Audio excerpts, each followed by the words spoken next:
Fala pessoal, tá começando agora mais um podcast para vocês, podcast Movimento em Foco. Essa semana a gente tem um convidado especial, a gente sempre tem convidados especiais, né? Porque quando a gente fala assim parece que os outros não são, mas hoje especialmente temos aqui Dr. Marcelo Bonadil. E antes de falar com Marcelo Bonadil, quem está aqui comigo hoje é o Cássio, e se eu estou apresentando o Cássio e eu estou narrando, significa o quê, Cassinha? Que tio Pira deu cano na gente. Tio Pira deu cano na gente, né? Ele tava com, sei lá, ele machucou o joelho, foi isso? Não deve ser dor de cabeça. Aí você imagina quanta dor tem naquela cabeça. É muita cabeça pra doer, deve ser coisa séria. Na hora que dói, dói pra valer, né? Dói. Então deixa ele descansar. Ele foi descansar, disse que não estava se sentindo muito bem, e hoje a gente vai comandar essa resenha com o Dr. Marcelo Bonadil, que é ortopedista, especialista em joelho. Ele vai contar com mais detalhes toda a trajetória dele, mas participa ainda e participou por muito tempo e ainda participa, na verdade, do grupo do joelho lá do IoT. Sim. É médico ortopedista lá da Care Club, na unidade de Ibirapuera, onde eu trabalho. Trabalho em outra unidade também? No Vila Lobos. No Vila Lobos, aqui pertinho da onde a gente está. E ele vai contar um pouco para a gente, vai responder algumas perguntas em relação a qual que é a anatomia e a morfologia do joelho e como isso se relaciona com o que a gente tem como funcionalidade esperada para o joelho e quando o negócio dá errado, né? Por que dá errado? Joelho, geralmente, todo mundo fala que joelho é o que mais dá errado. Não é bem assim, mas de fato dá errado. Eventualmente dá errado, e aí vem dores, disfunções, lesões, que em muitos momentos precisa de tratamento, às vezes cirúrgico, às vezes uma outra linha de tratamento, e a gente vai dar uma passada geral por tudo isso. Ótimo, ótimo. Bom, primeiro eu queria agradecer o convite. Um presença brinde. Primeiro, um brinde. Copinho e tudo. É o nosso primeiro ortopedista aqui? Não, já teve o Henrique do Ah, CrossFit. já teve. O Verdade. Henrique. O Henrique que tem um sobrenome impronunciável, então não mas vou me arriscar. Tem outro. Henrique do CrossFit. Mas ele tem um outro sobrenome que é mais pronunciável. Um lá é impossível. Ele usa o mais difícil, né? Mas tem que nem eu. Meu nome é Marcelo Batista Bonadil. Você tem que usar o diferente, que Batista tem muito. Sim. Minha mãe não fica feliz, mas é isso. Mas primeiro eu queria agradecer o convite aí do Movimento em Foco. Acompanho, acho que desde que nasceu o podcast, gosto muito de ouvir. Afinal, eu aprendo muito com vocês, e o podcast foi mais um momento para a gente aprender mais ainda. E é um prazer enorme estar aqui com vocês e participar da resenha de hoje, aí, do bate-papo sobre o joelho, que de fato é a minha praia. Se for joelho, eu desenrolo. Boa. E o que te levou ao longo da sua formação, Bonadil? Escolher lá da medicina e mais especificamente ortopedia, e por que na ortopedia o joelho foi o foco? Assim, a medicina, acho que tem muita influência dos meus pais. Meu pai é ortopedista, médico, e minha mãe é fisioterapeuta. Legal. Minha mãe é fisioterapeuta lá da USP, ela é formada lá. É mesmo? É. Quem é sua mãe? Marilena Almeida Batista Bonadil. Ela, eu não vou saber a turma exatamente dela, mas já deve ser uma das turmas. Quantas turmas tem esse caso, você sabe? Quase 50 e alguma coisa. Eu ia falar então que deve estar relativamente iniciais. Ela deve ser. O curso nasceu oficialmente como curso superior em 69. Porque minha mãe conta de histórias que eu acho que antes era lá na cidade universitária, aí foi para a faculdade, de questões de espaço para o curso e tudo mais, então deve ser um tempinho já. Então acho que foi muito por conta disso, assim, isso foi o que acabou me levando para a medicina. É inegável que a influência deles teve um grande papel aí. E aí, uma vez na faculdade de medicina, assim, eu tinha já uma relação com o esporte, eu gostava, e meu pai era ortopedista também, isso acabou me influenciando um pouquinho e fez com que eu acabasse trilhando o caminho aí para... Eu queria algo cirúrgico, até considerei fazer cirurgia para depois fazer alguma outra especialidade, mas logo acabei optando pela ortopedia. E aí, dentro da ortopedia, o joelho, assim, sinceramente, o que mexeu muito comigo na decisão de ir fazer ortopedia foi assim, uma cirurgia de uma prótese de joelho. Eu tinha visto já uma cirurgia de LCA que era uma coisa muito interessante, mas a cirurgia de prótese de joelho era uma coisa que era muito que eu buscava na cirurgia, assim, de uma cirurgia que tinha uma parte ainda um pouco carnificina. Era isso. É um pouco isso. Mas eu gostava muito, assim, uma cirurgia que, putz, tinha um efeito muito bacana, mas que a parte cirúrgica tinha uma técnica legal que me interessava bastante. E aí eu acabei fazendo minha especialização em cirurgia no grupo de joelho. Fiquei no grupo de joelho como preceptor na ortopedia 2 anos. E aí quando eu estava no meu 3º ano já no grupo de joelho, eu optei por ficar um ano fora. Eu fui para os Estados Unidos ficar um ano fora na Filadélfia, na UPenn, exatamente para tentar abrir um pouco o horizonte. Afinal eu estava no HC já há 11 anos, 10, 11 anos. Eu falei, putz, se ficar no mesmo lugar, aprender a mesma coisa com as pessoas que te ensinaram tudo, você precisa tentar trazer alguma coisa também de fora. E foi um pouco isso. E aí eu passei um ano fora, que eu acho que foi muito interessante, porque assim, ainda mais que eu fui para os Estados Unidos, onde o volume de cirurgia é muito grande. Então, para quando você está em treinamento, é muito interessante você ter o volume que tem. E aí, quando eu voltei dos Estados Unidos, eu tinha toda essa formação muito de especialista absurda, né? Era um foco muito em casos complexos, principalmente. Afinal, eu fiz todo o meu treinamento dentro do Hospital das Clínicas, onde é um hospital quaternário de casos complexos. Fiquei fora num lugar também de complexidade razoável. Então, eu era um cara que tinha muito esse treinamento de alta complexidade para resolver casos complexos e tudo mais. E foi quando eu entrei na Care. E eu acabei encontrando casos complexos na Care também, mas eu encontrei um mundo que eu não tinha contato, que era muito da parte esportiva, de atletas de alto desempenho, onde eu tinha um conhecimento muito mais restrito com relação a isso. Assim, eu acho que eu nunca tinha atendido um maratonista até entrar na Care. Eu nunca tinha atendido um triatleta até entrar na Care. É um outro mundo, né? É um outro mundo. E foi muito interessante, porque isso acabou me trazendo uma vivência com pessoas que já estavam acostumadas com isso, me aproximou de médico do esporte, que abre uma janela de como você vê o atleta, me aproximou de fisioterapeutas que estão acostumados a cuidar disso e, nossa, foi quando eu comecei a aprender muito disso também. E foi muito interessante porque eu trazia também a vivência, de quando a coisa literalmente dá errado, quando dá errado, você precisa saber resolver casos que quando deu errado, porque no esporte também você tem traumas de alta energia, lesões muito complexas, que aí você precisa de um serviço de alta complexidade, né? Então, eu acho que ir para a Care foi uma coisa que acabou me trazendo muito isso, e eu acho que complementou muito dessa formação toda que eu fiz aí.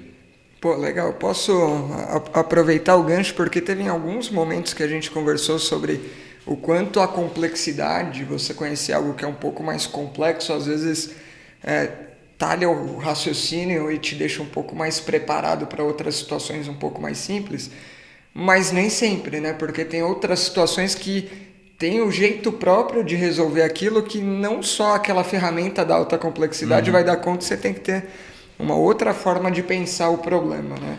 Eu acho que deve ser um pouco do que passou, né? E eu acho que tem duas coisas, assim. Primeiro, eu acho que sempre que você está muito focado sempre nos casos de alta complexidade, algumas vezes você acaba desenvolvendo uma tendência a achar que todo caso vai ter alguma coisa por trás que vai ser maior e tudo mais, e que não é. Que a grande realidade é que a maioria dos casos são casos mais comuns e felizmente de complexidade menor, e você tem que saber identificar e resolver bem isso da melhor forma possível, com o menor impacto possível para o paciente.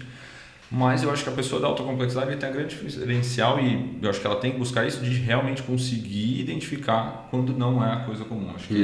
Acho que esse é um grande segredo de quando você está em serviços que acabam vendo muitas exceções, né? A gente está...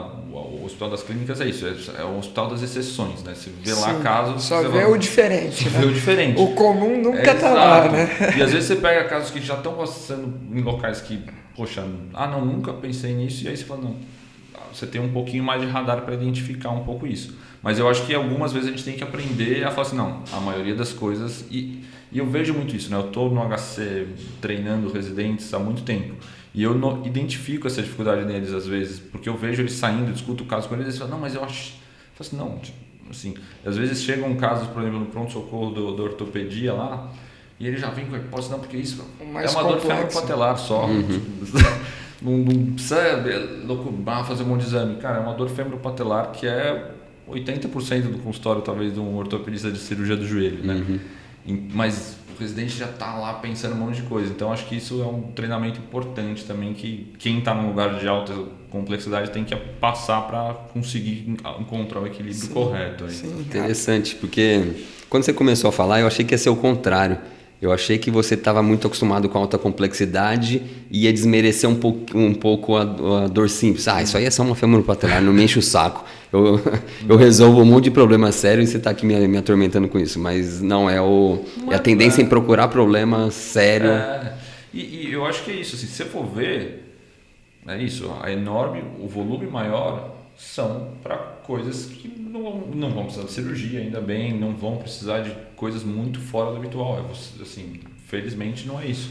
Mas você tem que saber tratar muito bem isso, porque é o que incomoda mais as pessoas. E algumas dessas dores que a gente diz que são simples, até meio assim, eu acho que simples nem é a palavra correta, porque se você for ver uma dor anterior do joelho, uma dor femoropatelar, não tem nada de simples. Sim. Muito pelo contrário, quando eu vou tratar, a primeira coisa que eu falo para o paciente, eu falo, isso não é fácil de tratar. Isso não vai ter um comprimido que eu vou te dar que resolver, não vai ser meia dúzia de sessão de fisioterapia que vai resolver, não vai ser uma sequência de exercícios. Sim, requer um trabalho muito... E assim, às vezes até gasta mais tempo para tratar isso do que tratar algumas lesões. Porque eu falo, uma coisa é quando você tem uma lesão estrutural, que você vai lá, ataca aquela estrutura, resolve de alguma forma e pronto, vai estar resolvido, digamos assim.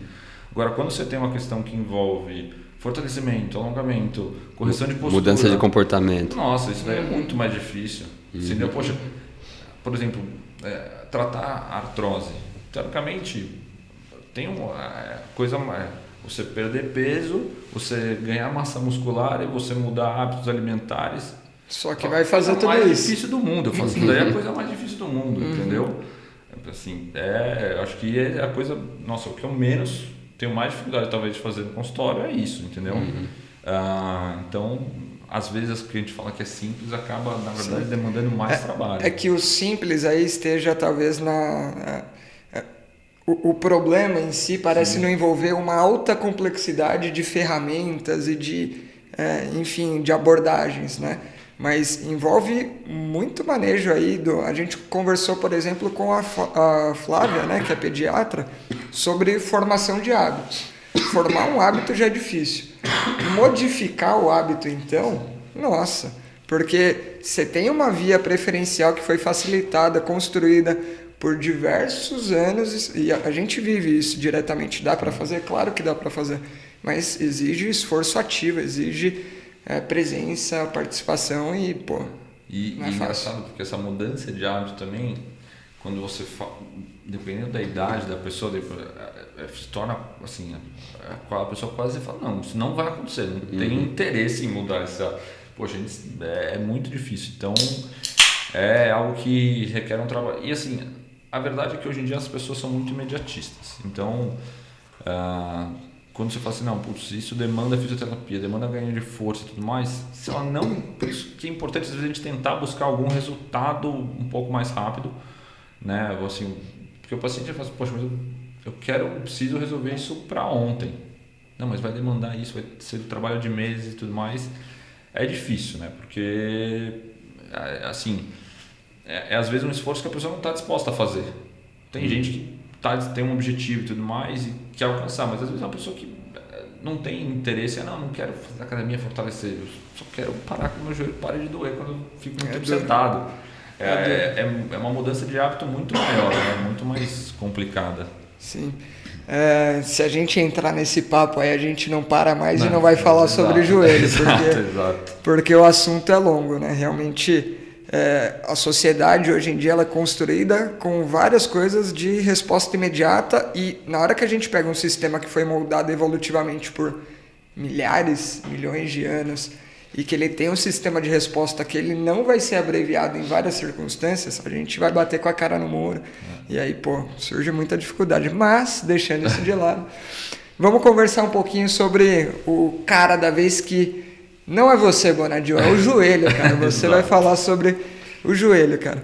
Quando a gente vai lidar aí, seja clinicamente, seja Às vezes tem muita gente que não é da área do movimento, mas tem interesse de entender mais o comportamento, o funcionamento do corpo. O que a gente pode trazer de importância do joelho, né? Então, esse carinha que tem a forma que tem a estrutura que tem, ele serve para quê no final das contas, né? Eu acho que uma coisa importante, assim, sempre que as pessoas falam, você é ortopedista, você é especialista em quê? Eu falo, joelho. Todo mundo fala, nossa, então você vai resolver meu problema. Porque, de fato, as queixas no joelho acabam sendo muito frequentes. Se a gente for ver dentro das especialidades de ortopedia, talvez coluna seja aquela que tem maior número de pacientes que procuram uma consulta por alguma queixa, porque a dor na coluna também é muito comum.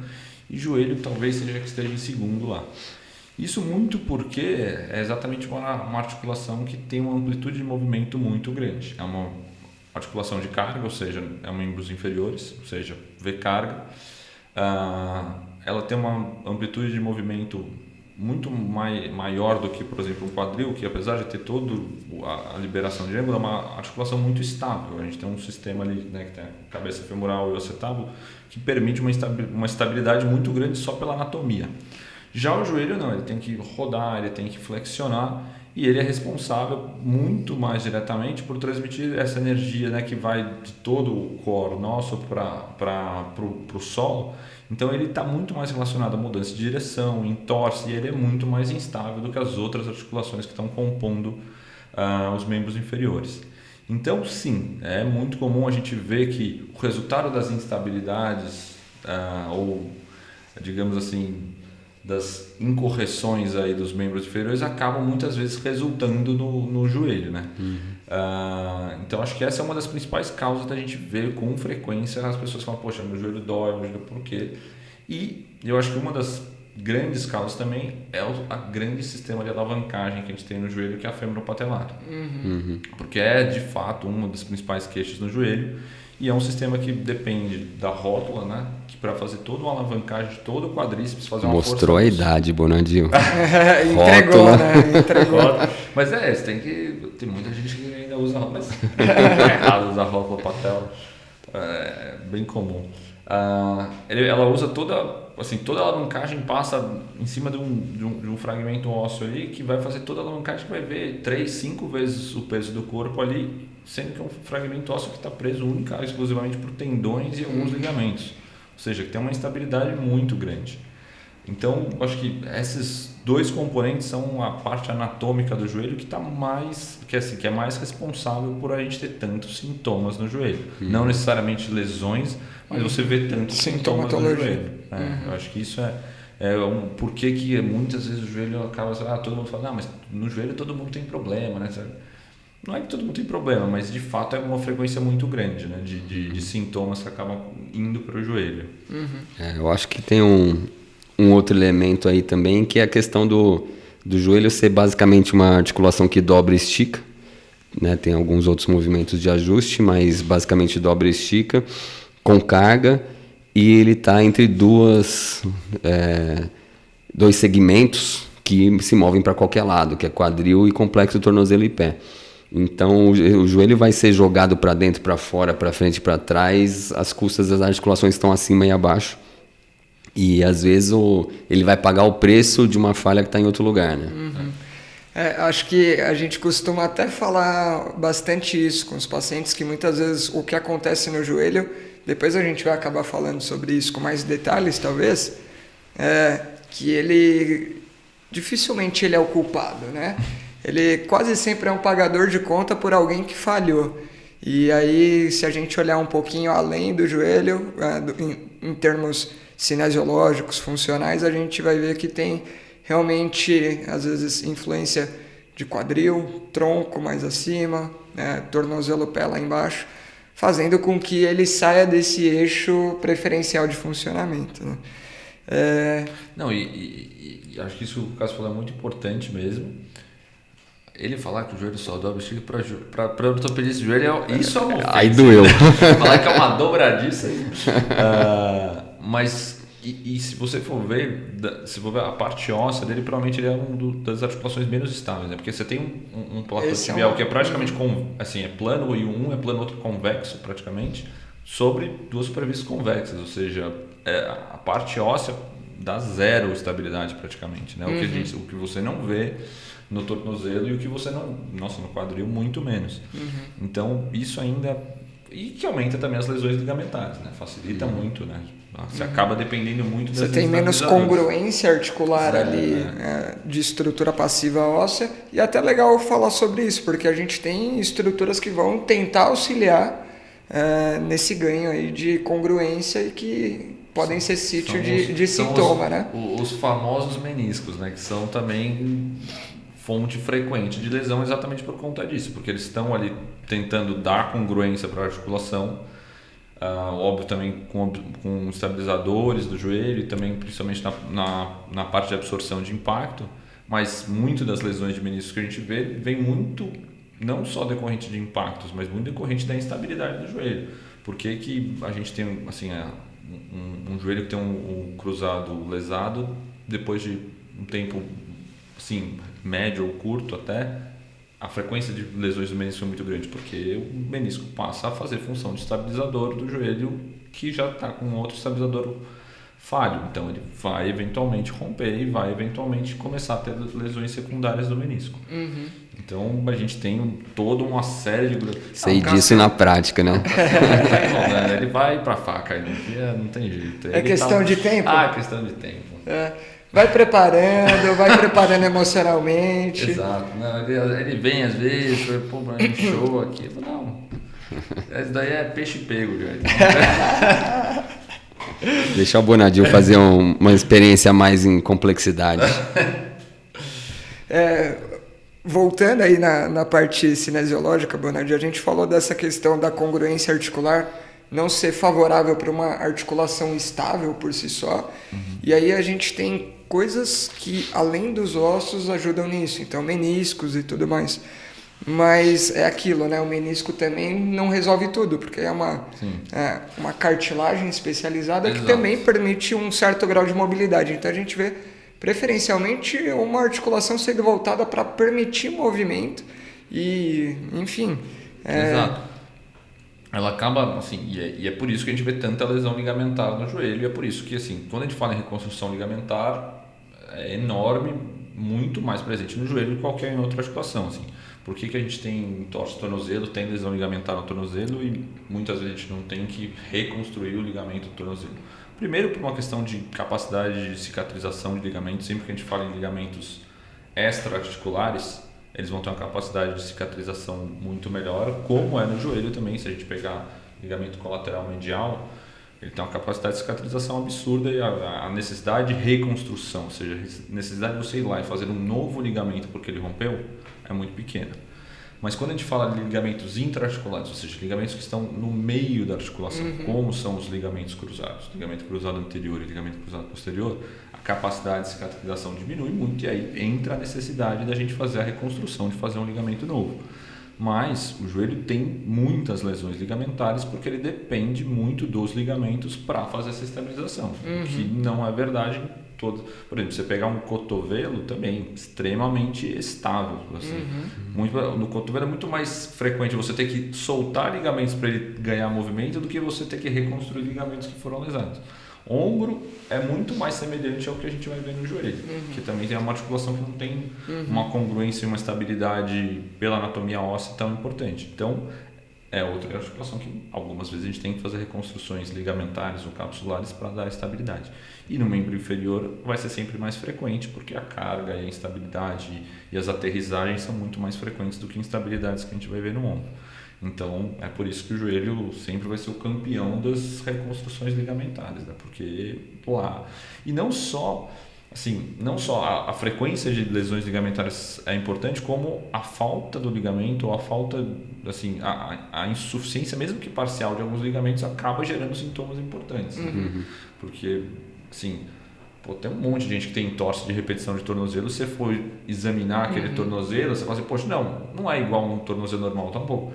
Mas ele leva muito bem, muitas vezes. O joelho, o cara sente mal. Não é tão simples assim, né? E a gente está vendo essa articulação sendo moldada aí pela mãe natureza para ter um pouco mais de mobilidade. a gente vendo que estabilidade não é o ponto forte, mas que a gente tem estruturas que tentam correr atrás do prejuízo, digamos assim.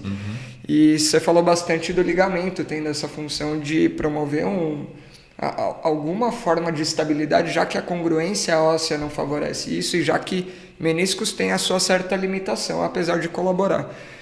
A gente consegue dividir, e você já dividiu, né, entre ligamentos intracapsulares e extracapsulares, pensando funcionalmente, antes de pensar no o que dá errado e como que ele machuca, mas qual que é a função assim que a gente pode esperar de um conjunto ligamentar ali que está no centro do joelho e de quem está extracapsular? Na verdade, existe uma sinergia de todos eles, né? A gente, assim, se a gente for dividir, a gente tem 4 principais ligamentos no joelho: colateral medial, colateral lateral e os 2 cruzados. Começando pelo ligamento cruzado anterior, que é digamos assim, a estrela ali dos ligamentos, porque ela é o ligamento mais lesado no joelho, é o ligamento mais reconstruído no joelho. Apesar de ele estar descrito como primariamente um restritor de translação anterior da tíbia, ou seja, ele evita que a tíbia, o osso da perna, venha para frente em relação ao osso da coxa, a gente sabe que a principal função dele, na verdade, é muito mais rotacional. Assim, se você, tanto é que pessoas que fazem movimentos em linha reta não sentem falta nenhuma do ligamento cruzado anterior, geralmente. Tem algumas situações que isso acontece. Então é muito mais rotacional de fato do que uma coisa só translacional. Tanto é que hoje um ligamento que a gente teve uma ampla linha de pesquisa no Hospital das Clínicas, que é o ligamento anterolateral, que exatamente mostra que ele muitas vezes está associado com a lesão do cruzado exatamente por esse movimento rotacional. E quando você gira um osso, a periferia vai ser muito mais importante do que o pivô central. Então é comum você ter lesões extracapsulares. A gente olhou muito para dentro, mas a gente sabe que as estruturas extracapsulares ali também estão envolvidas nisso. Então, se você for ver de fato, apesar dele estar central, ele tem uma função rotacional muito importante. O cruzado posterior, ele, digamos assim, é o pivô central de fato do joelho. Ele é o ligamento mais robusto desses todos. E da mesma forma, ele de fato tem uma importância muito mais translacional, né? Ele evita que a tíbia se posteriorize, mas ele é de fato o pivô central por onde o joelho gira, né? O movimento rotacional do joelho, ele tem muito central no platô medial, ou seja, na porção mais interna do joelho, mas é muito baseado no cruzado posterior. E os colaterais mediais, aí sim vão ser mais uma questão de estresse de varo em valgo. Óbvio que eles restringem a rotação de forma muito importante, mas a maioria das lesões vão ocorrer por estresses em varo ou valgo, ou seja, no plano mais coronal ali, mas são restritores muito importantes. A grande questão quando a gente fala de ligamentos colaterais ou da parte extracapsular é que, mais uma vez, a capacidade de cicatrização ali é muito maior, e quando você tem lesões parciais, isso tende a cicatrizar e evoluir de uma forma muito mais favorável de quando você está falando das estruturas intraarticulares.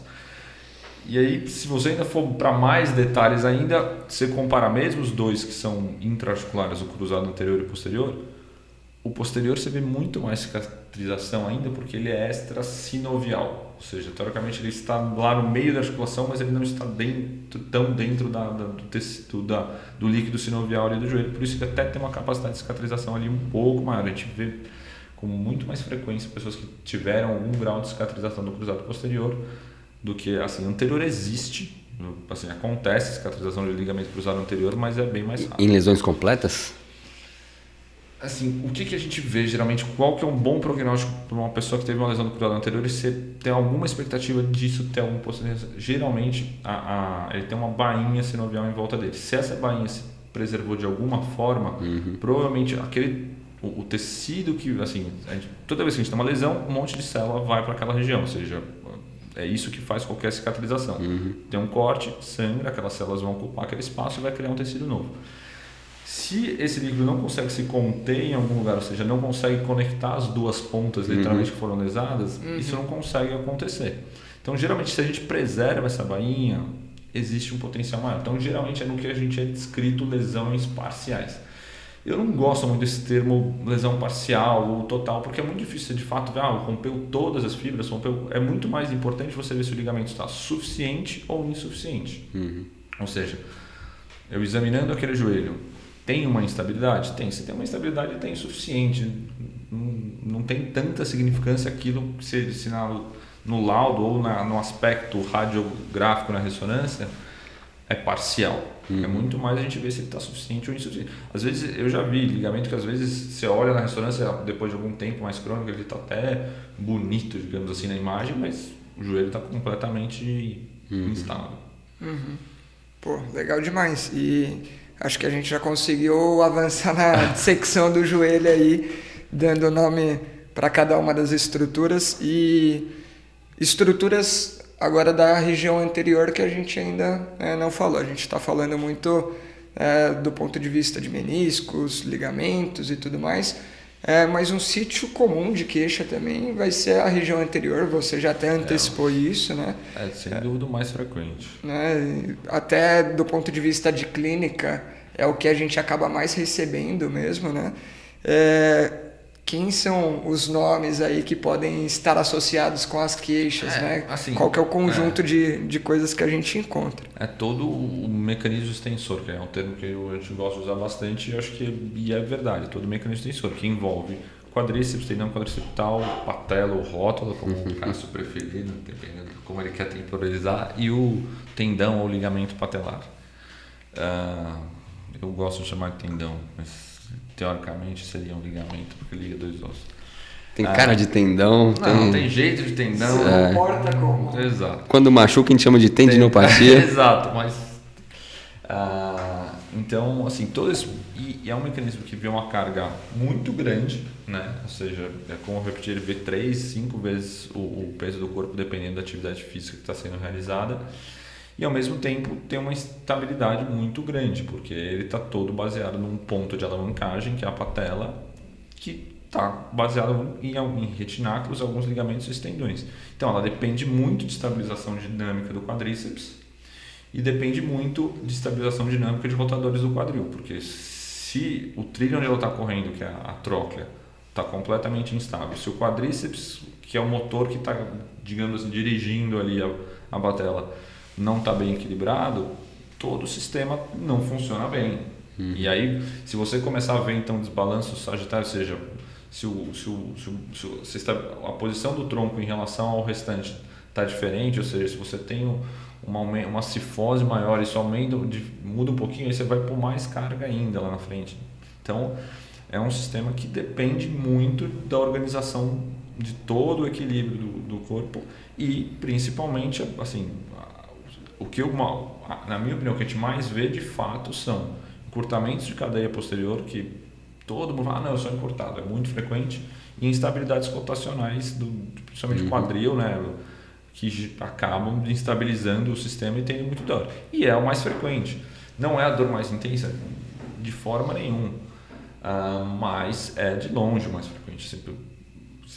É muito como, aquela sensação. E é uma dor que é muito característica, mas ao mesmo tempo ela tem apresentações diversas. Pessoas escrevendo dor femoro-patelar, é uma queimação, é um choque, e muitas vezes vem com o crepitar, né, com o estalido, que o pessoal, meu joelho estrala, e é muito frequente, é uma queixa. Se você colocar no Google joelho EJA, o joelho estrala. Muito Você bom. já antecipou, mas eu vou guardar uma das perguntas que a gente tem aqui para o final. Não, joelho crocante, o nome para isso é infinito, mas é muito frequente. Então, e a grande questão é que quando a gente discute tratar isso, aí que entra a grande dificuldade que a gente discutiu no começo. Não é um comprimido, não é um remédio, não é uma injeção. Depende de cuidado e depende muitas vezes de mudança de hábito. Mudança de calçado, mudança de forma como você está no trabalho, da forma como você senta, da forma como você faz um monte de atividades do seu dia a dia e que, geralmente quem consegue se propor e fazer essas mudanças resolve muito bem, mas é difícil. Basicamente o aparelho extensor eu vejo com 2 elementos que vão determinar o quanto que ele vai sofrer ou não. Um está no componente de sustentação de carga, mais sagital, e aí envolve ter um bom apoio de antepé, gerando força contra o solo. Depende, então, de uma sinergia de musculatura plantar tríceps sural, quadríceps, extensores de quadril. Isso vai determinar o quanto de carga vai para aquela estrutura. E tem a parte que determina para onde essa carga vai ser direcionada, que aí é o que você falou dos rotadores do quadril. Então, esse joelho desviando para dentro, você tem uma tendência que essa carga corra fora do trilho, né? Então, um elemento vai determinar quanto de carga e o outro vai determinar para onde essa carga vai.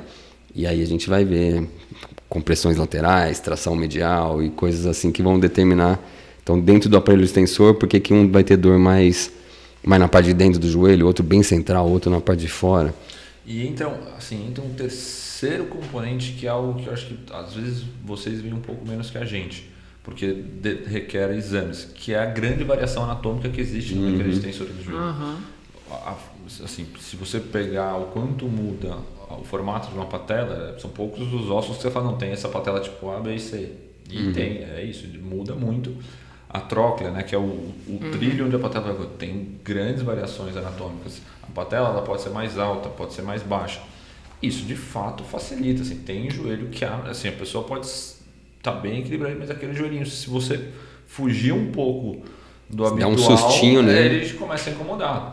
Às vezes os pacientes falam assim, vou ter que fazer exercício o resto da vida. Eu falo assim, pensa no seu joelho como se fosse uma pessoa de pele clara. Você vai ter que usar protetor o resto da vida, porque senão você vai se queimar? Sim, o seu joelho, se você não proteger ele vai te incomodar. Entendeu? Legal a analogia. É muito, porque é isso, porque sim, o seu joelho... É uma característica que requer cuidado. Facilita, assim, não tem jeito. Você tem uma patela alta, você tem uma patela que às vezes já tem um tilt, né? Ela já tem um retináculo lateral mais tenso. Tem uma tróclea rasa.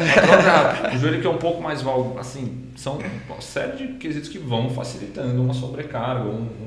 Se você alinhar tudo isso, provavelmente zero sintomas, mas tem joelho que é isso.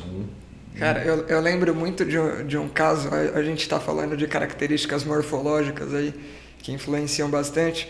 Uma paciente que passou em avaliação, ela estava num possível momento ali de decisão de cirurgia, ela queria mais uma opinião para tipo falar, e aí, vai, não sei o quê. Todas as características, tróclea rasa, ela tinha um aumento do ângulo Q, puta quadrilzão largo, você vê que a pessoa com dificuldade de estabilidade do quadril e de todo o membro inferior, pé pronado, e já tinha tido uma lesão de patelofemoral medial com várias recidivas de subluxação, não tendo... até porque se é raso, né, volta com mais facilidade. Pô, cara, fica difícil falar qualquer coisa, né? Tipo, é feito para dar errado, né, nesse sentido. Exato. E assim, quando chega ao extremo, de fato, a gente começa a ter as instabilidades patelares, que aí, de fato, aí a parte anatômica ganha uma importância muito grande, né? Tem joelhos que assim, é impossível estabilizar aquele joelho com aquela anatomia. A patela nunca vai parar onde ela tem que estar se você não mudar a anatomia. Pode melhorar o estabilizador dinâmico que for, que é impossível. Uma hora que o sistema bobear um pouquinho, ela vai... E aí, se de fato a patela começa a sair, não tem jeito. Aí é cirúrgico. Falando ainda desse mecanismo extensor, tem uma outra coisa que a gente costuma ver, que às vezes aparentemente o membro inferior está alinhado, mas quando você vê tem uma rotação da tíbia, né? Então uma rotação do joelho, e que querendo ou não gera o mesmo vetor ali de valgo nesse mecanismo extensor na patela, porque o pé apontou para fora, a tíbia rodou, o ponto ali onde o ligamento, tendão, como a gente quiser chamar, se insere, ele muda de posição. Sim. E com isso muda o vetor também. E às vezes você não está vendo aquele joelho medializar por culpa do quadril, mas está vendo um jogo aí acontecendo no joelho especificamente, e que é relativamente comum, um fenótipo assim que a gente consegue falar que acontece com frequência é bailarina. A bailarina que se desenvolveu e às vezes não ganhou a rotação por uma via de quadril e foi forçando e adaptou o mecanismo ali do joelho dela até essa rotação na tíbia, Depois essa pessoa vai para a corrida, dá trabalho para a gente. Dá trabalho. Dá trabalho. Essa questão anatômica rotacional dos membros inferiores para mecanismo extensor, nossa, é bem complexo e, de fato, quando a gente vai para as instabilidades patelares é gigante, porque, de fato, quando a gente vai fazer um estudo, tem uma instabilidade patelar grave. Um dos exames que a gente faz é fazer uma tomografia lá do quadril para ver a inversão do colo femoral até o tornozelo para ver a rotação do tornozelo. E passa muito por isso e algumas vezes requer correções cirúrgicas, porque de fato existem distúrbios rotacionais ali que são muito difíceis às vezes de corrigir. A gente tem diversas formas de medir, desde realmente ver a antiversão de colo femoral, ver rotação tibial, até você ver a diferença do quanto que existe de diferença de alinhamento entre o sulco da troca, onde a patela está correndo, com a inserção na tuberosidade anterior da tíbia, ou seja, o quanto que isso está desviado de fato, para a gente ver. E às vezes, a medida que a gente faz ela até é, digamos assim, linear, mas o quesito mais importante às vezes é rotacional, e a gente tem formas também de medir isso rotacional. E aí a grande questão é, como é que você faz para corrigir isso? Não é possível você corrigir isso só de forma dinâmica, porque para isso daqui ir para cá não tem ligamentos que não deixam isso chegar e o vetor de lateralização fica muito grande. Mas geralmente os casos que de fato têm esses distúrbios mais significativos são casos mais graves, que têm uma estabilidade muito grande e que invariavelmente vão ser cirúrgicos assim. Mas sem dúvida, existem os casos graves, existem os moderados, existem os leves que trazem desafios importantes. Acho que, não sei, passamos por tudo do que precisava de componente anatômico-morfológico, Cássio? Eu acho que tem um outro elemento que acho que é um belo desafio para a cirurgia, que é a cartilagem hialina, né? Verdade. Essa, digamos aí, eu acho que é uma das barreiras aí da ortopedia de uma forma geral e na cirurgia do joelho bastante importante, porque também é um local de talvez seja, acho que a articulação, sem dúvida, a articulação que a gente mais acaba passando por tratamentos da cartilagem. Porque, assim, primeira coisa, por que a cartilagem é tão difícil, né? Poxa, osso quebra, a gente vai lá, cicatriza, osso novo. Ligamento rompe, se não deu para cicatrizar, reconstrói e fica lá um ligamento novo bom. Qual que é a dificuldade da cartilagem? Primeiro, é um tecido altamente especializado, então ele tem um grau de especialização e a estrutura celular do tecido está muito relacionada à função dele, ou seja, se ele não tem aquela estrutura vai atrapalhar tudo. Vai atrapalhar, porque ele é todo montado para absorver impacto e tirar atrito. Né? Se você pegar o quanto o atrito de cartilagem é ridículo, assim, é muito baixo. Ele tem toda uma estrutura do tecido ali, que quando você comprime a cartilagem, ela libera um pouquinho de água, que diminui o atrito, e aí a gente tem células mais superficiais que são mais amplas, mas de fato mais lineares, superficiais, e elas vão, conforme vão se tornando mais profundas, vão se tornando mais altas, mais colunares, exatamente para suportar impacto. Então, a anatomia, digamos assim, celular ali é muito importante. Então, você reconstruir isso não é fácil. E a gente tem outra coisa, que a nutrição da cartilagem, ela vem através do líquido sinovial. Ou seja, se você for lá e pegar o bisturi e fizer um corte na cartilagem, não vai sangrar. Não. Exato, pelo amor de Deus, não faz isso. Mas não vai sangrar, não vai vir aquilo que a gente conversou, poxa, de onde vai vir a célula para... Não, sim, o líquido sinovial não vai ter uma célula que vai lá, vai grudar naquele buraco que você fez e vai repor. Ou seja, se você pegar uma criança e fazer um buraco na cartilagem, ela vai morrer com esse buraco na cartilagem, a não ser que se faça alguma coisa. Então, aí que estão alguns dos desafios da cartilagem. E assim, hoje em dia a gente tem muito recurso. E uma coisa que é sempre muito importante da gente distinguir, eu acho que isso é muito interessante. Porque por ser um desafio e por muitas pessoas terem esse problema, muito se fala sobre isso. E quando a gente fala principalmente em cirurgias para tratar a cartilagem, a enorme maioria das vezes a gente vai estar falando de lesões traumáticas da cartilagem, lesões focais da cartilagem. Ou seja, a gente tem toda uma superfície de cartilagem boa e por algum motivo se formou um buraco ali focal, por um trauma geralmente. Ali a gente tem alguns, de fato, hoje em dia a gente tem muitas opções para tratar isso. que aí a gente tem que avaliar o tamanho, a localização, um monte de coisa para definir qual a melhor técnica cirúrgica para tentar repor isso daí. Mas a gente também existe um problema enorme, que é a degeneração da cartilagem, que é, digamos assim, a osteoartrite ou a osteoartrose, que é quando toda a superfície, ou boa parte da superfície, começa aos poucos a se degradar. Você vai perdendo de forma gradativa a espessura e qualidade dessa cartilagem, e isso é completamente diferente. É completamente diferente. Se você pensar no asfalto, outro mundo, né? Não, é um outro mundo, porque uma coisa é você ter um asfalto todo bom, tem um buraco, você vai lá, tampa, põe aquele asfalto e acabou. É verdade. Outra coisa é um asfalto que está todo ferrado, uma rua de paralelepípedo, já o asfalto foi embora. Não tem como, sei lá, recapear tudo de novo. É outra realidade. E você já tem uma série de adaptações em relação à falta desse asfalto aí também, né? Exato. Então, enfim. A coisa é muito mais complexa, mas é muito importante, porque as pessoas às vezes transferem muito uma coisa para outra. Por exemplo, quando a gente fala em células tronco, células mesenquimais ou tratamentos celulares, a gente não está pensando tanto isso para osteoartrose. É óbvio que tem um espaço dentro da osteoartrose, da osteoartrite, mas é um espaço muito mais limitado, uma expectativa muito diferente do que de fato voltar a ter cartilagem num caso degenerativo.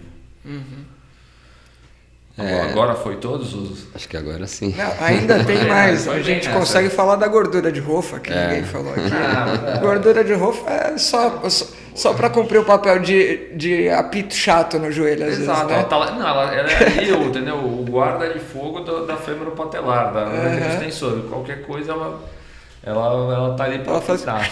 Exato. Subir ali, opa! Exato, ela é sinalizador. Coisa? Senão... Não, no tema ainda da lesão de cartilagem, eu acho que é um dos pontos em que a tecnologia talvez possa fazer um diferencial. Você tem alguma coisa no futuro que... Não, assim, é o que eu falei, a próxima barreira, a gente tem sociedades inteiras, congressos inteiros só discutindo lesão de cartilagem. Porque assim, exatamente isso.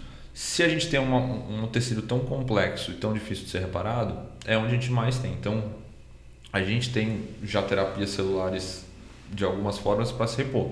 A gente tem membranas que buscam repor a cartilagem. A gente tem já membranas de diversos tipos de scaffolds diferentes para tentar exatamente repor. Assim, é onde a gente de fato mais tem, talvez, investimentos diferentes, assim, para tanto isso quanto o menisco um pouco também. Mas a estrutura do menisco é um pouco mais simples até do que a da cartilagem, talvez. Eu acredito que seja justo dizer isso. Assim, a cartilagem ela é mais, assim, é mais difícil, mas a gente tem muita coisa nesse sentido. Assim, e a gente já tem coisas que a gente usa no dia a dia que mudaram muito nos últimos, assim, nos últimos 10 anos já tem muita coisa que mudou. A gente tem opções muito palpáveis no Brasil, a gente tem opções muito palpáveis nos Estados Unidos e Europa, porque aí entra muita regulação. Como a gente começa a conversar de terapia celular, aí entra muita regulação do que você pode usar, do que você pode fazer, do que, não, você pode tirar a célula de um e passar para o outro. Não, esse país pode, esse não pode. Você pode tirar a célula de você, processar fora e devolver para você. Nesse país pode, por exemplo, no Brasil você não pode. Você não pode poder pegar um pedacinho da sua cartilagem, cultivar ele num laboratório e depois devolver na sua cartilagem. Tem lugares que pode, tem lugares que não pode. Não pode? No Brasil, não. Alguma justificativa para isso? É porque tem uma legislação do que você pode, assim, para tentar regular o que você pode fazer de forma celular, ou seja, modificar um pouco. Então, teoricamente, no Brasil, você não pode fazer nada que você vá cultivar, mexer fora e usar isso para tratamento. Então, teoricamente, você não poderia cultivar a célula. Hoje, no Brasil, você não pode. Só se for experimentar um estudo, aí você regulamenta tudo direitinho. Experimentalmente. Experimentalmente, sim. Mas você teria que fazer uma linha de estudo e todos os pacientes que foram, acabou o estudo, acabou, entendeu? Moisés Cohen estava testando isso, não é? A gente teve no Einstein e teve no HC, nos dois lugares a gente teve. No HC a gente fez, aí você já consegue colocar essas células numa membrana, tem toda uma linha grande de um podcast inteiro de cartilagem. Mas tem, assim, tanto aqui no Brasil, posso estar sendo injusto se teve mais algum, mas que eu saiba, no Einstein teve, a gente chegou a fazer, No HC a gente chegou a fazer também e funciona muito bem, porque é uma técnica que já tem algum tempo, passou por 3 gerações. Primeiro você usava essas células para usava o periósteo como, digamos assim, membrana. Depois a gente foi desenvolvida algumas membranas à base de colágeno que eram utilizadas. E aí numa terceira geração agora você já coloca as células na membrana, ou seja, a membrana já vem semeada por células de cartilagem. E aí você só encaixa. Você só coloca ela ali e dá um tempinho para aquilo lá maturar e formar uma cartilagem nova. E mesmo assim, ela ainda não fica perfeita. Por isso que ainda é muito válido opções, por exemplo, como o transplante autólogo, ou seja, de você para você mesmo, ou seja, você pega um pedacinho de cartilagem osso e tira de uma porção que não é tão importante de carga. Isso é legal pensar, porque não é porque tem cartilagem em toda a superfície que toda superfície recebe carga por igual. Por igual, exato. Se você pegar, por exemplo, a porção central do intercôndilo, que o final, poxa, é muito pouco. Depois ali exatamente para só para repor. De estética, ou porções mais laterais da tróclea, que são muito menos significativas para sintomas. Então, sem dúvida, se a gente tivesse esse tipo de cartilagem, tem técnica cirúrgica que tira até plug de cartilagem com osso da articulação tibiofibular, que é muito menos sintomático, muito menos importante, né, do que o restante. Então, essa, sem dúvida, se você for ver em qualidade de cartilagem, essa é a melhor técnica. Você está tirando a sua cartilagem, uma cartilagem completamente pronta, já integrada no osso e colocando ali onde você precisa. Qual que é a grande questão? É a área, é o tamanho. Se for uma lesão grande, você não tem de onde tirar muito, né? Você restringe muito.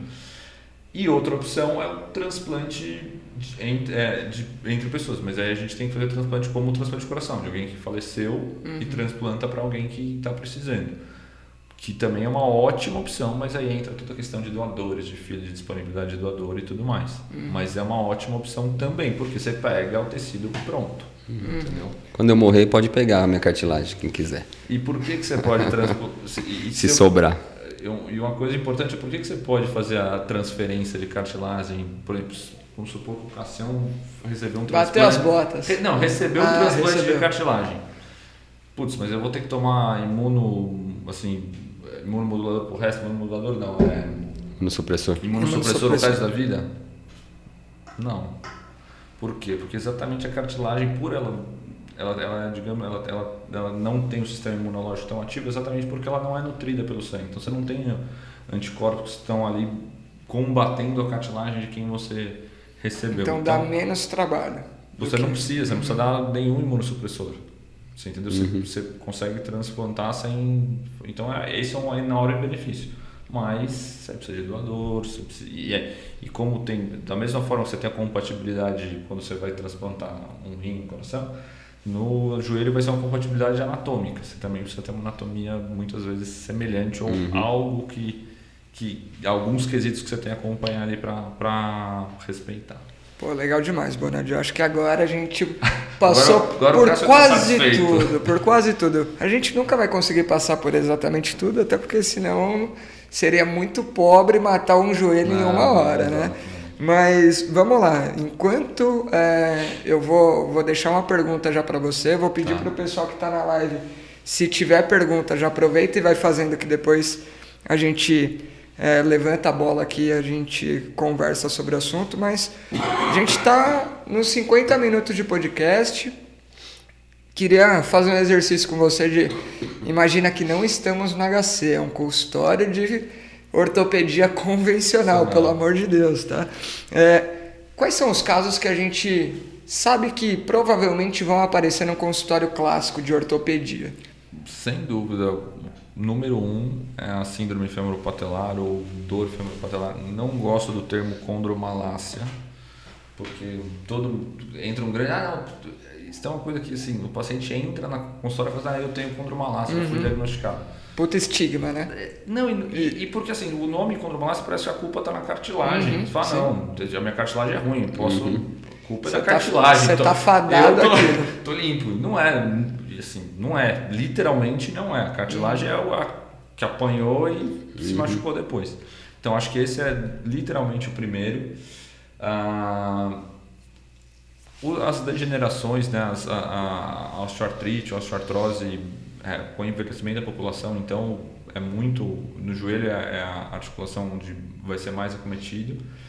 As lesões meniscais e as lesões ligamentares. E aí, sem dúvida, as lesões ligamentares, a lesão ligamento cruzado anterior estourada como a mais frequente, porque são os traumas de menor energia, principalmente os traumas esportivos, e no Brasil o futebol é muito prevalente. Então acho que essas sem dúvida são as queixas mais comuns aí. E é curioso que, por exemplo, até eu começar a atender na Care, que tem muito atleta, muito corredor, nossa, atrito da banda iliotibial Isso que eu ia falar. Era quase assim, pô, existe, né? Pô, como é que é? Tem no livro. Não, pô. Hoje é o que você mais vê. Não é o que eu mais vejo, sem dúvida não é o que eu mais vejo, porque não é uma coisa tão mais assim, eu vejo muito mais e é muito engraçado porque é isso, é uma coisa que assim, você aprende, poxa, existe um atrito, você fala, puta, sabe, um dia eu vou ver um. Não é, para corredor é muito frequente. E é engraçado que depois você aprende a pegar algumas características do atrito, você faz 3, 4 perguntas e ela fala, não, isso é atrito. Depois eu tive muito atrito. característico. Depois que eu tive atrito, aí eu falei assim, agora eu sei exatamente como descobrir isso. Então o Cássio nunca teve atrito, sabe por quê? Porque não corre. Porque não corre. Não, se correr, quem corre é a bola. Não, mas isso é verdade, assim, cara, atrito é de corredor. Não existe outro, assim, é muito difícil. Às vezes na bike. Às vezes na bike, acho que eu vi 1 ou 2 na bike. Porque o mais comum é se você pegar outro atleta e falar, não, e quando você vai pra bicicleta? Ele fala assim, nossa, a bicicleta não dói nada. Não dói nada. A maioria mesmo. A enorme maioria não dói nada. Eu peguei uma vez um ciclista, ele só pedalava e ele tinha, cara. Era bem clássico, tudo mais assim.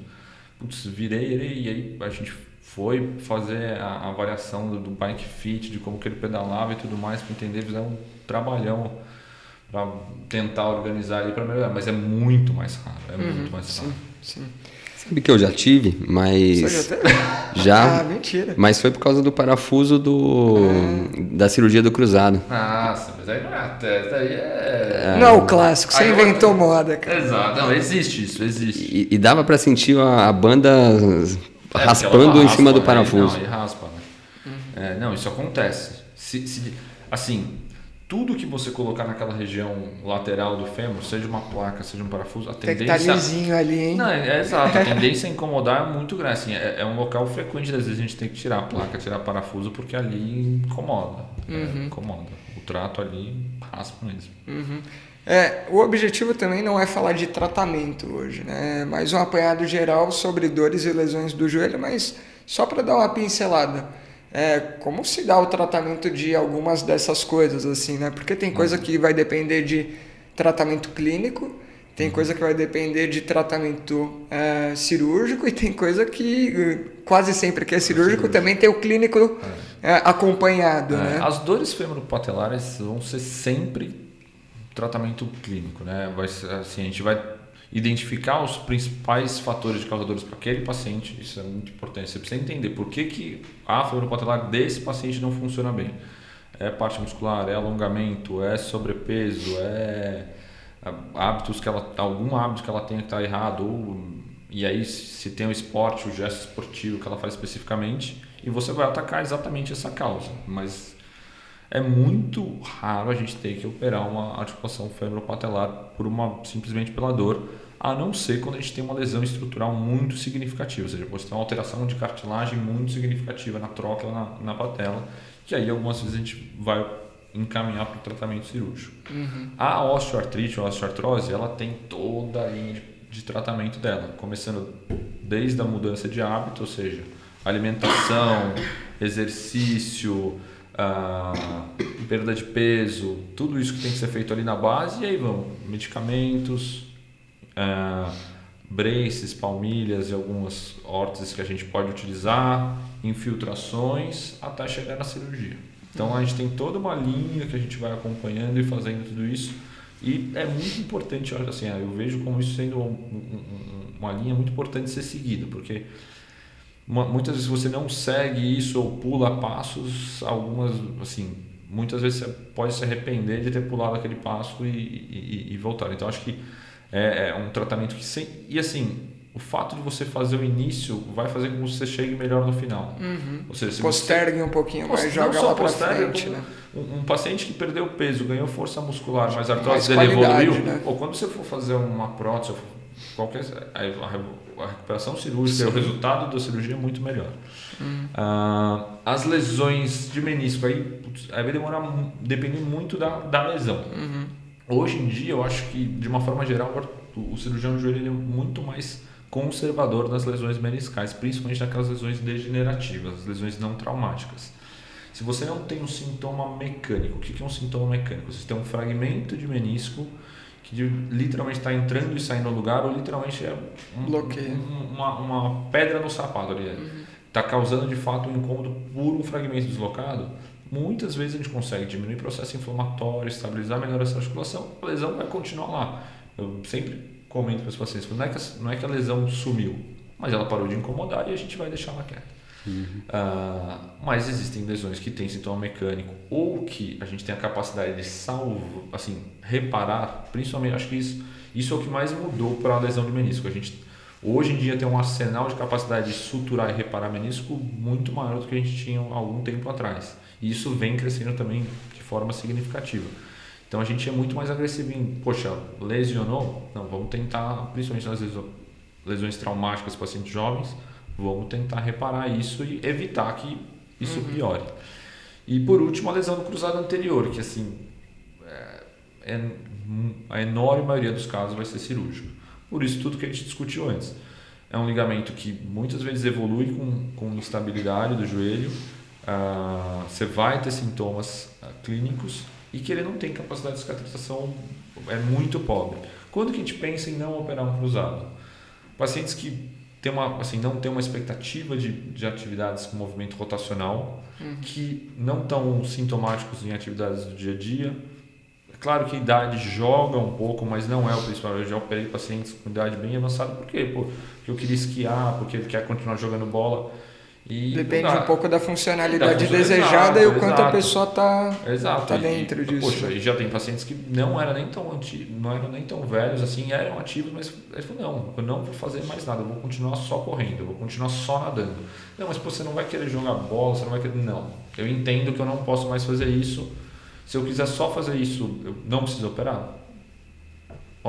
Problemas são esses, os riscos são esses. Não, ótimo. E evolui muito bem. Tem triatleta que faz meio Ironman sem cruzado, sem sintoma nenhum e tá bem. Pô, legal demais. Acho que a gente passou por quase tudo. Só que não respondemos aquela perguntinha que ficou aqui, que eu vou jogar agora para você, Bonadil, que é: qual é o fator que explica o joelho estalar? Por que o joelho estala? E pior é que essa pergunta não tem uma resposta perfeita. Porque, não, é verdade. Porque assim, o estalido, né, tem algumas razões, mas o mais frequente que as pessoas falam é o crepitar anterior da femoropatelar. É isso que as pessoas geralmente se referem como o joelho estrala. Areia no joelho. Exato, areia no joelho. E isso tem uma relação direta do deslizamento da patela na tróquea. Geralmente você vai ver alguma alteração da superfície condral, mas existem pacientes que você olha a cartilagem assim, está muito bom ou muito perto do perfeito e realmente tem uma crepitação importante. E, geralmente esses pacientes não têm dor, esses que estão muito próximos disso.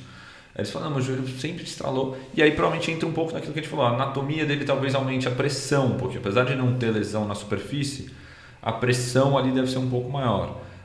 Seja para o retináculo mais tenso, alguma coisa ele facilita um pouco e aí ele gera esse estalido, mas é engraçado, porque tem pessoas que realmente é bem significativo e não tem muito, mas isso vem literalmente desse atrito dessas duas superfícies.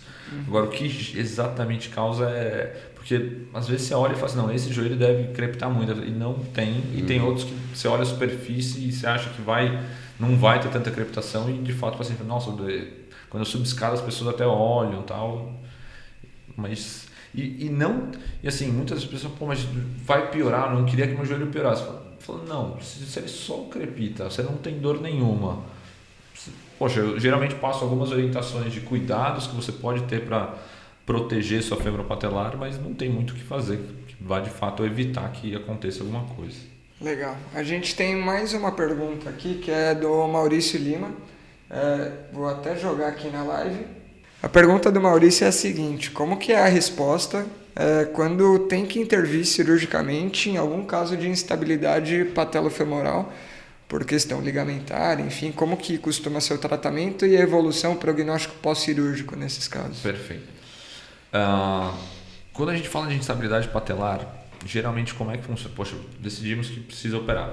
Assim, hoje em dia é uma patologia que a gente tem sido contrário do que a gente falou com o menisco. Acho que aqui a gente tem uma tendência a ser mais cirúrgico. Por quê? Porque a gente percebeu que grande parte das pessoas que têm uma luxação patelar tem uma grande chance delas voltarem a luxar a patela. E cada vez que essa patela sai, tem um risco considerável de lesões de cartilagem. Ou seja, se a gente deixa uma patela saindo, isso vai lesar a cartilagem. E como a gente discutiu aqui hoje também, cartilagem lesada é muito ruim de tratar. Então, a gente, principalmente, se for ver, a maioria das luxações patelares ocorrem em adolescentes, crianças ou adolescentes. Então, se ainda deixar uma criança exposta a ter luxações de forma repetida e cada vez que isso acontece poder machucar a cartilagem, a gente tende a ser cada vez mais agressivo.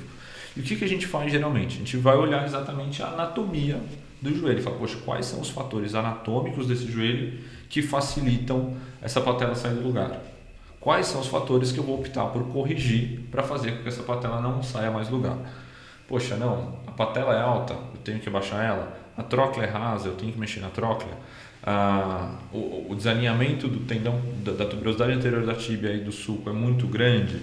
A gente vai avaliar tudo isso e ver o que a gente tem, a parte rotacional. Então, uma vez feito esse diagnóstico, você avalia o quanto cada uma dessas coisas é alterado e decide o que você vai corrigir. Então, existe o que a gente costuma usar na cirurgia, existe um menu à la carte ali da estabilidade patelar e você vai escolher o que você precisa fazer para cada paciente. Mas a grande questão é que isso tem uma resposta muito boa. Você fazendo a cirurgia, escolhendo as peças ali que você tem que corrigir, a taxa de recidiva de luxação patelar é muito baixa e a função fica muito boa. Assim. A grande dificuldade na reabilitação após tratamento de estabilidade patelar é o ganho de amplitude de movimento. Eu acho que esse é o maior desafio. Porque, principalmente com cirurgias um pouco maiores, você vai restringir um pouco a amplitude de movimento no começo, porque você tem que ter algumas cicatrizações de algumas estruturas ali. E o paciente ele já tem uma insegurança muito grande de fletir o joelho por conta das luxações que ele tinha antes.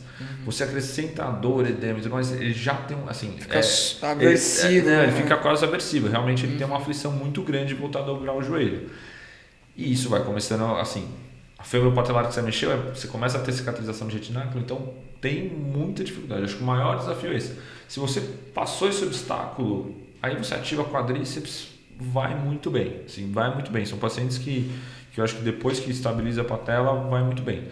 Existem casos graves de instabilidade patelar. Existem patelar que são as luxações habituais, ou seja, toda a flexão que o paciente faz, a patela luxa, ou seja, literalmente nunca praticamente ela pega o caminho certo, que são muito mais complexos e que, assim, óbvio que a função vai ficar muito melhor, mas quando você fala assim, poxa, como é que ficou o resultado final, quanto mais grave é o caso, quanto maior a cirurgia, se você for fazer comparações, sempre é mais complexo, mas, assim, de uma forma geral, uma reabilitação um pouco trabalhosa, principalmente no início, mas um resultado final muito bom, muito satisfatório. Maravilha, maravilha. Acho que já passou o suficiente aqui. Tem opção para a gente conversar mais, então com certeza vai ter outro convite para você voltar e bater um papo, talvez sobre um assunto mais específico, né? Um pouco mais nichado.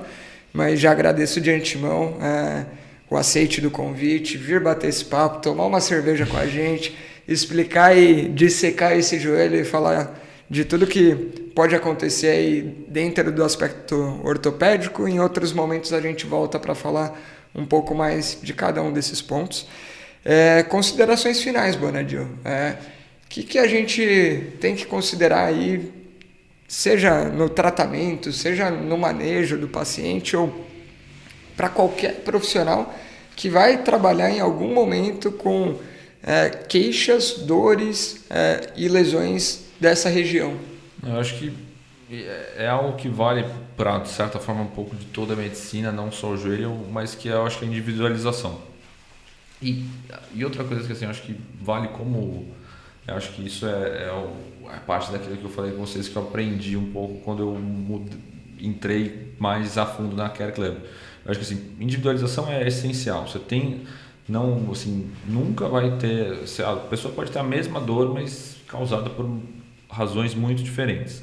E a outra coisa é você não valorizar única e exclusivamente aquilo que é anatômico, aquilo que é lesão, e tentar levar, avaliar a função. Porque é o que eu falei, apesar da a gente ter uma formação de cirurgião, a gente ter uma formação de avaliar lesão estrutural e tudo mais, não é a maioria das queixas que vão chegar para você, não é a maioria dos problemas que você vai ter que resolver. A enorme maioria são questões que são geradas por alterações de movimento, alterações de equilíbrio muscular, alterações de hábitos, que ou você aprende a identificar e apontar e corrigir isso, ou você vai ter muito insucesso nos seus tratamentos, né?